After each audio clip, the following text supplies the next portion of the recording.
Halo pemirsa, apa kabar Anda hari ini? Semoga selalu sehat di masa pandemi dan selalu bersemangat untuk menjalani aktivitas. Bagi pemirsa yang harus tetap bekerja di luar rumah, jangan lupa untuk selalu menggunakan masker. Hari ini program Berita News Point hadir menjumpai Anda bersama saya, Belinda Amanda. Selama 30 menit ke depan, News Point akan menyajikan berita terbaru seputar Universitas Brawijaya dan Malang Raya. Jangan kemana-mana, keep on our channel, News Point.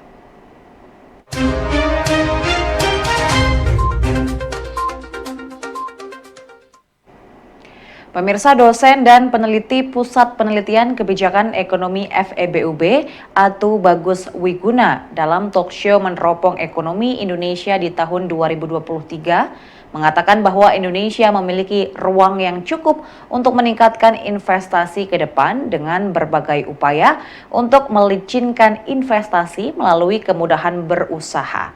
Selain itu juga dapat dilakukan dengan kepastian hukum, kemudahan, dan kualitas kelembagaan.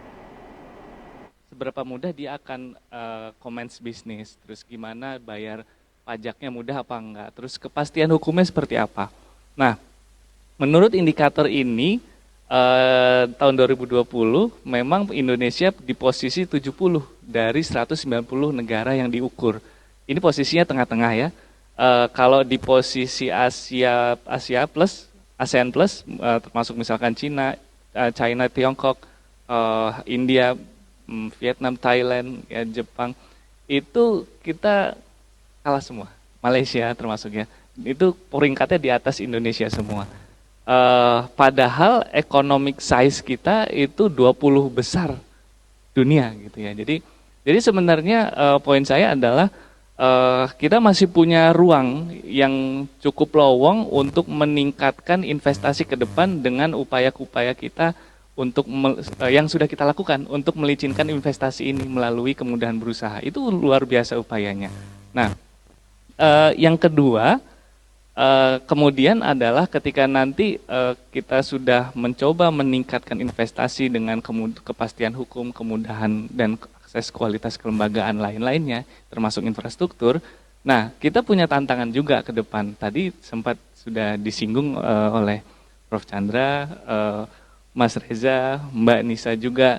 Nah, di sini dalam konteks investasi khususnya real business, tantangan ke depannya ini saya kira adalah terkait dengan daya saing dan bagaimana hilirisasinya.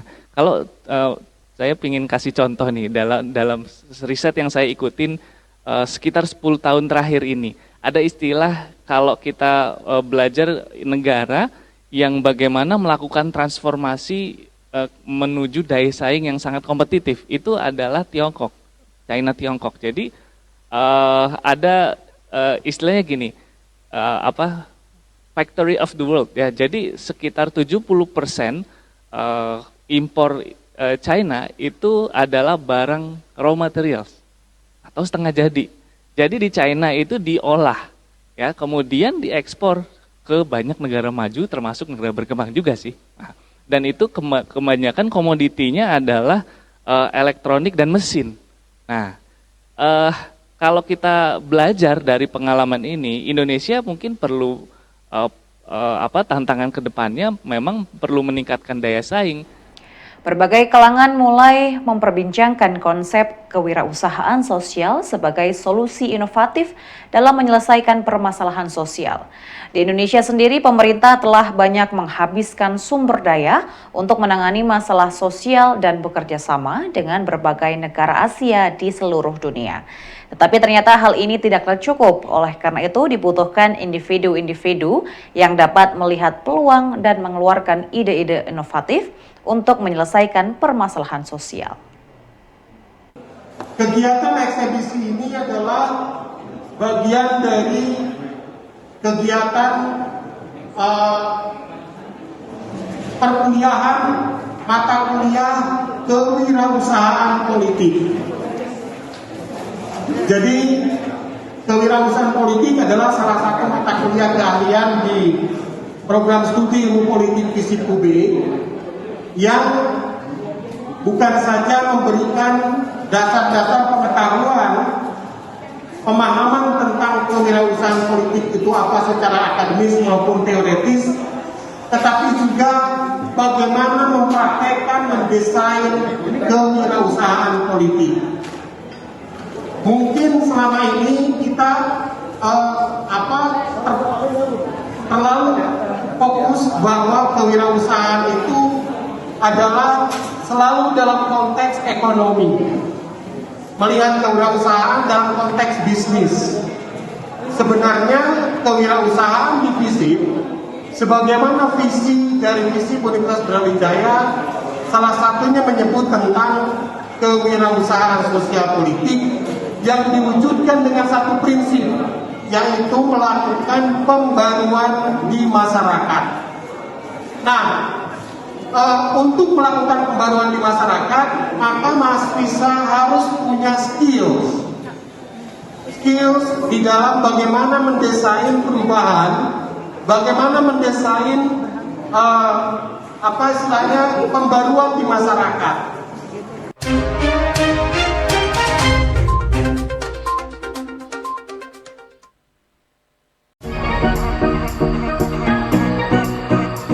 Ya pemirsa, kembali lagi bersama kami dalam program Let's Talk, masih bersama dengan Prof. Trinil. Sebetulnya memang bidang saya itu manajemen reproduksi.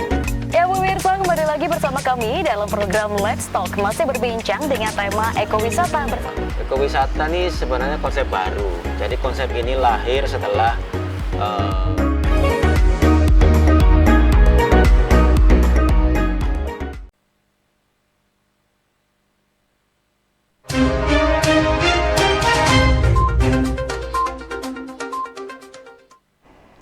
Pemirsa, sektor perhotelan di Malang mendapat berkah akhir tahun di 2022 ini.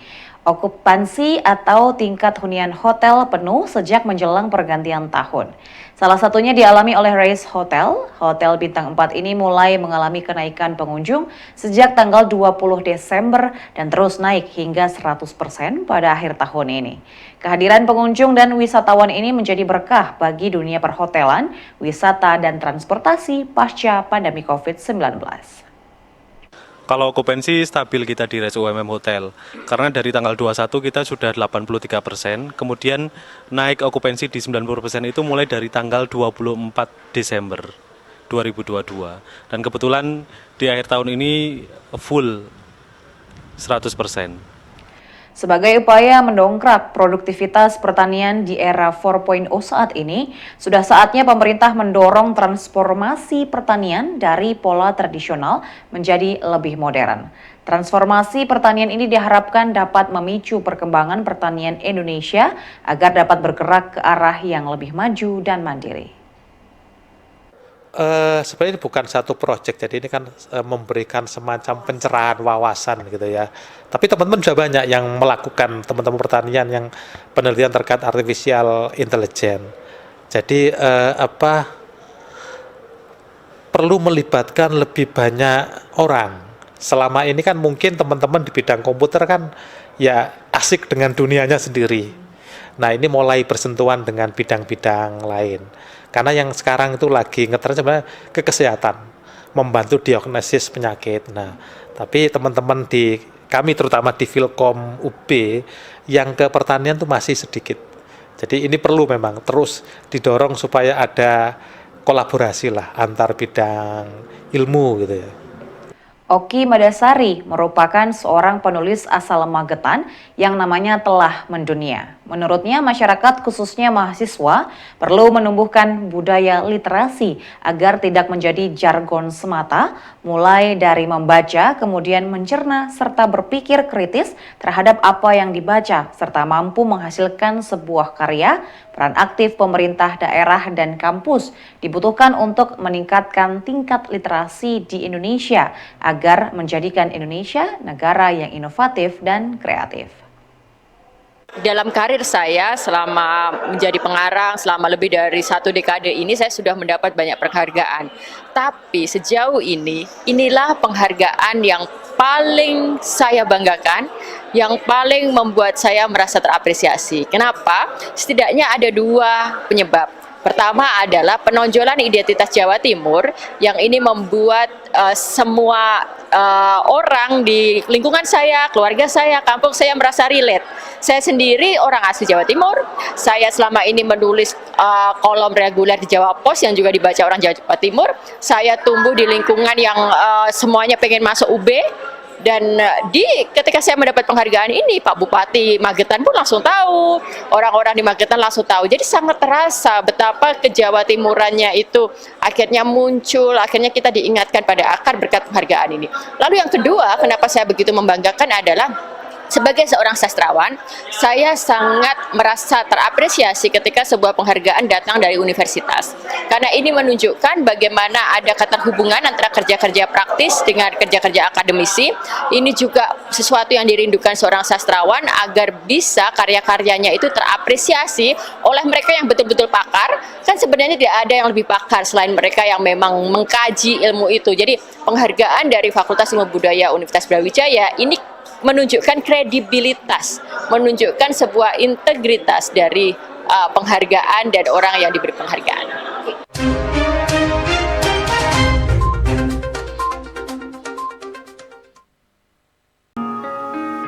Ya, mana yang kau pilih?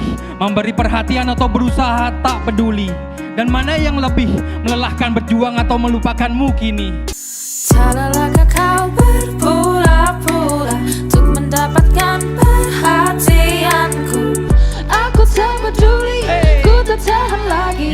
Ku sudah tak punya waktu untukmu lagi. Is anybody real here? Is anybody real here? Aku tak peduli.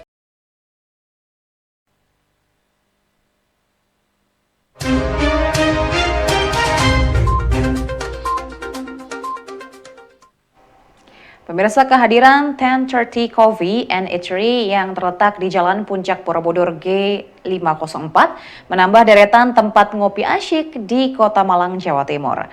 Saat memasuki area pelataran kafe, kita langsung disambut nuansa vintage di area indoor. Nuansa vintage makin terasa dengan hadirnya mobil Morris tahun 70-an di display area kafe.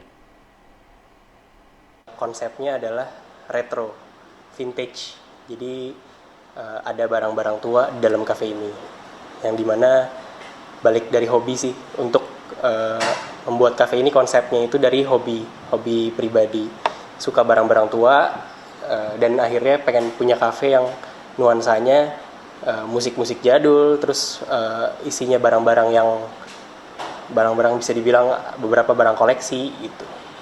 Dan sebetulnya beberapa barang-barang di sini adalah barang-barang koleksi pribadi yang akhirnya bisa dijadikan properti untuk pajangan di sini gitu.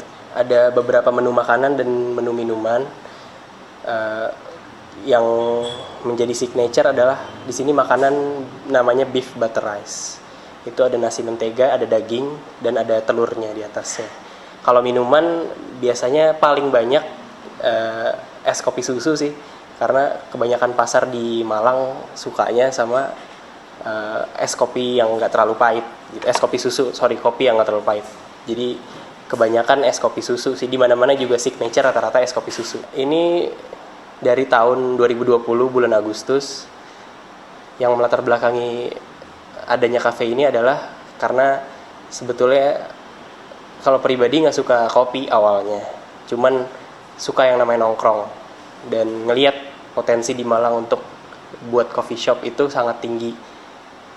Ada pasarnya, ada banyak orang yang suka ngopi dan nyari tempat buat nugas atau ketemu sama temen-temennya. Pemirsa, wahana jet coaster dan kolam tsunami menjadi wahana favorit dari pengunjung Hawaii Water Park Malang. Kedua arena ini banyak diminati pengunjung kalangan keluarga, dan menurut staf Hawaii Water Park Chandra, area kolam tsunami dan jet coaster memberikan sensasi tersendiri bagi pengunjung karena bukan sebuah permainan air biasa. Oke, yang lebih banyak diminati dari pengunjung otomatis lebih ke wahana jet coaster yang di sebelah sini. Itu yang ada bannya juga, kemudian Hawaii Water House, dan yang paling menarik utamanya adalah di yang wahana tsunami pool, Pak. Jadi yang ombak paling besar seperti itu, Pak.